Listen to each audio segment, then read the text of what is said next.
Topic കുറച്ച് ടഫാണ്, പക്ഷെ കുറച്ച് കാര്യങ്ങൾ എന്താണെങ്കിലും സംസാരിക്കണം. എന്ത് പണ്ടാരെങ്കിലും ചെയ്യും. ഇതൊക്കെ ആരുടെ ലൈഫിൽ എപ്പോൾ വേണേൽ സംഭവിക്കാവുന്ന വിഷയങ്ങളാണ്. അറിയാമോ? അറിയില്ല, എന്നാ അറിയണം. ഞാൻ ഈ കല്യാണം അറ്റൻഡ് ചെയ്തൊരു വ്യക്തിയാണ്. 2020 ലാസ്റ്റ് 21 മുതലൊക്കെ അത്യാവശ്യം നല്ല രീതിയിലുള്ള ഒരു ഫ്രണ്ട്ഷിപ്പ് ഞാൻ കീപ്പ് ചെയ്യുന്നുണ്ട്. എന്നാ പിന്നെ പേടിക്കണ്ട.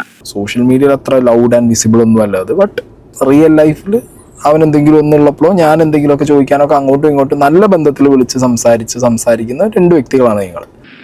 പെരിയ മനുഷ്യൻ. കല്യാണം ആയപ്പോഴും വിളിച്ചിട്ടുണ്ടായിരുന്നു, ഞാൻ പോയിട്ടുണ്ടായിരുന്നു, അറ്റൻഡ് ചെയ്തിട്ടുണ്ടായിരുന്നു. എന്റെ കഷ്ടകാലം എന്നല്ലാതെ എന്ത് പറയാം. പിന്നെ എൻ്റെ ഒരു സിറ്റുവേഷൻ എന്ന് പറഞ്ഞാൽ ഇങ്ങനത്തെ സീൻ വന്നാലും ഇങ്ങനത്തെ ഒരു പ്രൊഫൈലാണത്, വീഡിയോ ചെയ്യുക എന്നുള്ളതാണ് എൻ്റെ job. I have to do video.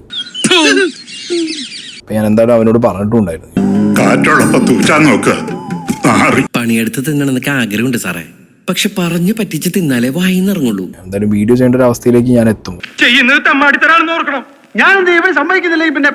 അവന് കമന്റ് ബോക്സിനകത്തും പേഴ്സണൽ മെസ്സേജിനകത്തും വിഷയം സംസാരിക്കുന്നുണ്ട്. ഓബിയസ്ലി ആ പുഷ് എനിക്ക് വരും. പക്ഷെ ഇതങ്ങനെ വിട്ടുകൊടുക്കാൻ പറ്റുമോ? ഇത് നമ്മളെ ചില അവകാശങ്ങളല്ലേ. I have to do this.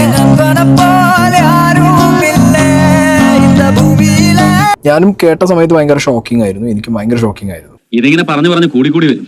നീ ഏതായാലും പറയും. അവരുടെ ലൈഫ് സ്റ്റൈൽ വ്ളോഗ്, അവരുടെ ജീവിതത്തിൽ എന്ത് നടക്കുന്നു എന്നുള്ളതൊന്നും പുറത്തറിയിച്ച് വ്ളോഗോ കാര്യങ്ങളോ ചെയ്യുന്ന ഒരു വ്യക്തിയൊന്നുമല്ല.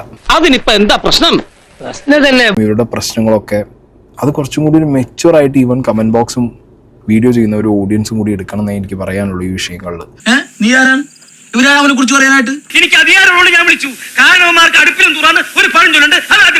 കമന്റ് ബോക്സിനകത്തും പേഴ്സണൽ മെസ്സേജിനകത്തും അഖിലിന്റെ വിഷയം സംസാരിക്കുന്നുണ്ട്. ഓബിയസ്ലി ആ പുഷ് എനിക്ക് വരും. ഇവനൊക്കെ എവിടെ നിന്ന് വരുന്നതാ?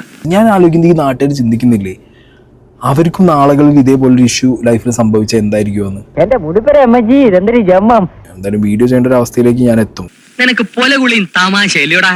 അയ്യോ അല്ല സാർ, തൊഴിലാണ് എന്റെ ചോറാണ് എന്റെ തൊഴിൽ. എവിടെന്നെങ്കിലും ഒരു വാടക കൊലയാളെ കിട്ടുമോ മാഷെ?